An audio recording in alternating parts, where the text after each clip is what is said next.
Hey guys, how's it going? Michael from GuitarGate.com here, and welcome to another edition of this Learn the Song series. And today is St. Patrick's Day, so we're going to do an Irish band, U2, and we're going to do a song that my band's going to play tonight and tomorrow, I'm sure, called Desire. Now, this is an easy song for people to play, but it does have some different parts to it. So let's jump right in. Now, the backbone of this tune is that classic Bo Diddley rhythm, right? And if you're not familiar, that is the bump, bump, bump, bump, bump. Now, if this rhythm is hard for you just to hear in your head, you should try to clap it before you get to the guitar part, right? So if your beat is like 1, 2, 3, 4, it's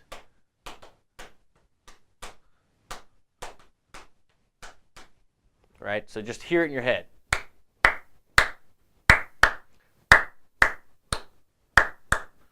That's your basic thing. Now when you're strumming that, right, you can do constant up and down strokes, and you can go so down, up, down, down, down, down, up, down, down, down. And then see if you can do it without all the strokes. So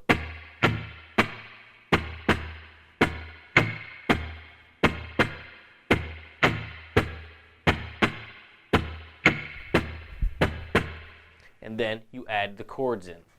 So for this song, the main riff is just D, A, and E. So it goes D, A, E, A, E.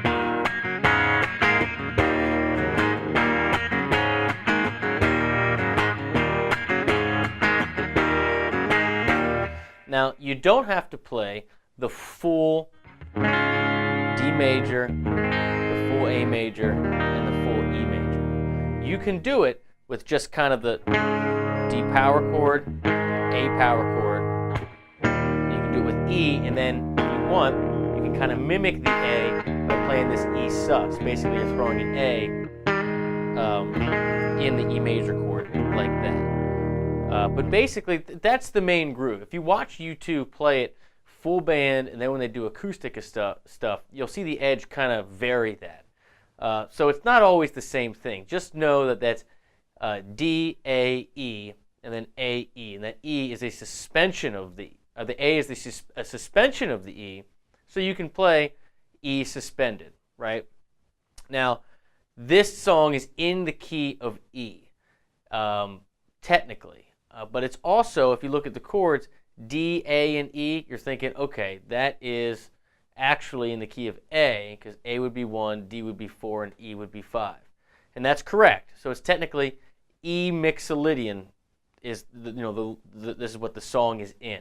But all you need to know is that you're thinking E, right?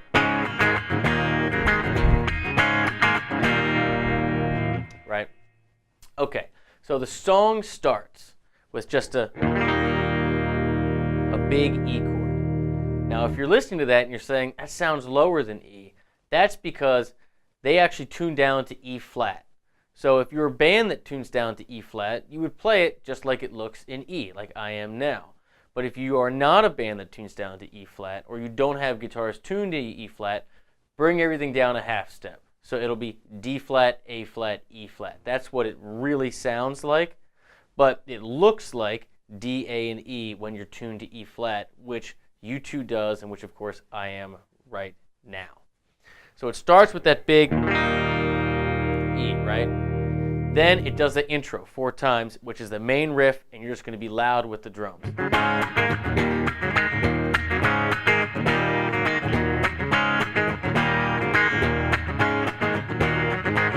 And then it's the verse. The verse is when Bono comes in singing. And now when you go to play the verse, it probably makes sense to try to match the toms on the drums as best you can and groove in with the bass player and palm mute a little of those chords, maybe even switch from doing big full chords to power chords to try to get a little more of that chunk to support the vocalist. So you're coming from, you're going to,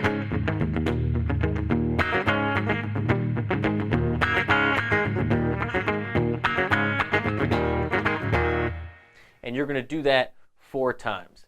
Then it goes into the pre-chorus, which is a really cool thing where they just hold D, but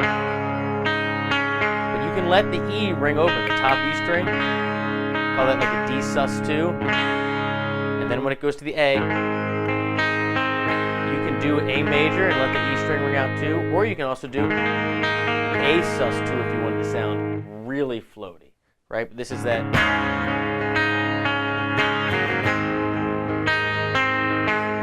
And you really want to try to arpeggiate that if you can. See if you can make those little pieces of the chords really ring out instead of just going. Especially if you have 2 guitars and one's doing that, see if you can get the second one to go.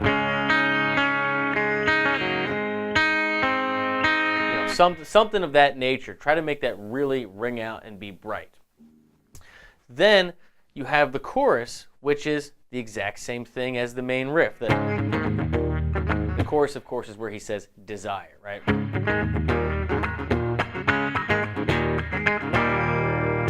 After that, it's 2 more verses. You have another pre-chorus, and then you have 2 more choruses. At the end of that chorus, this is the second time you're going through the chorus, it lets that E ring out. So instead of going, it just goes, and it finishes out the bar, and then there's Edge's little guitar solo, which is that.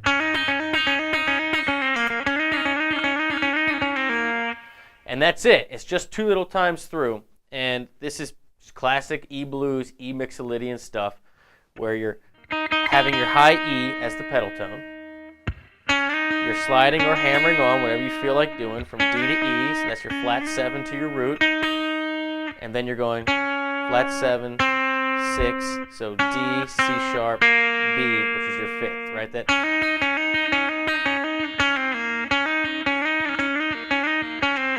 And you just do that 2 times. And then it's back into the pre-chorus. And then back into the chorus, which is then 2 times. So here's the only other complicated part of the song. Or not complicated. Here's the thing to remember. The verse and the chorus are the same riff, right? With the verse, it makes sense to kind of be more palm muted and support the vocalist more. And with the chorus, the band gets louder. It makes sense to let it breathe, right? But at the very end here, after that second chorus, there is a pre-chorus that goes twice, right, before the break. And the only thing different here is instead of going D to the A, where you would normally go into the chorus after that, it's still that D, that D sus2, and then it goes into that E. And the E just rings out. And then there's a 16-bar groove where it's basically just the drums and you're doing some ringing on the E string, and eventually the edge switches to kind of matching that.